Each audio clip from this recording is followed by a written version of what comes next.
wabarakatuh. Saya Lutfi Oktavianisa, NIM E2019-1073. Dalam video ini saya mau menanggapi materi ke-6 Bapak Dr. Abdul Wadud Nafis LC MEI, yaitu tentang teori pendapatan nasional.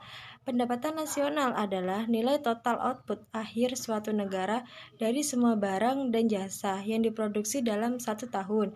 Kemudian ada 6 konsep pendapatan nasional, yaitu yang pertama, produk domestik bruto atau GDP merupakan jumlah produk baik barang maupun jasa yang dihasilkan oleh unit-unit produksi di dalam batas wilayah suatu negara atau domestik selama 1 tahun.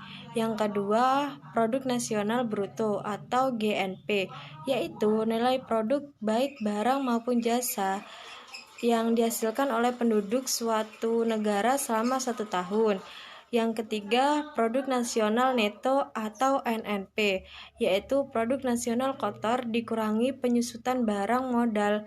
Yang keempat, pendapatan nasional neto atau NNI, yaitu pendapatan yang dihitung menurut jumlah balas jasa yang diterima oleh masyarakat sebagai pemilik faktor produksi. Yang kelima, pendapatan perseorangan atau PI, yaitu jumlah pendapatan yang diterima oleh setiap orang dalam masyarakat, termasuk pendapatan yang diterima tanpa melakukan kegiatan apapun.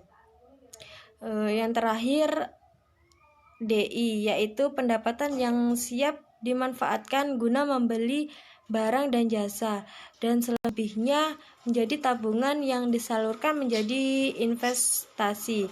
Kemudian manfaat perhitungan pendapatan nasional.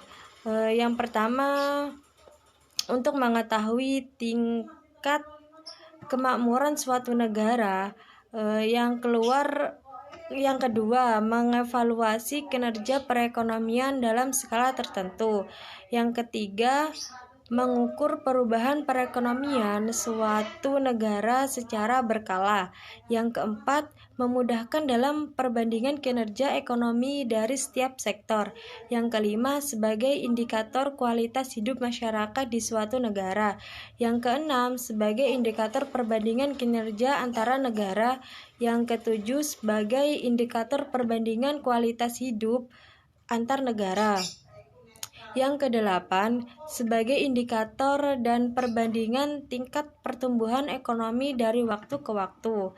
Yang kesembilan, yaitu sebagai indikator dan perbandingan pertumbuhan ekonomi dan kekayaan dari suatu negara. Kemudian ada 3 macam metode perhitungan pendapatan nasional. Yang pertama, metode pendekatan nilai produksi. Yang kedua, metode pendekatan pendapatan. Yang ketiga, metode pendapatan pengeluaran. Selanjutnya, sumber-sumber pendapatan nasional dalam ekonomi Islam. Yang pertama, ghanimah. Yang kedua, sodaqoh. Yang ketiga, infak. Yang keempat, zakat.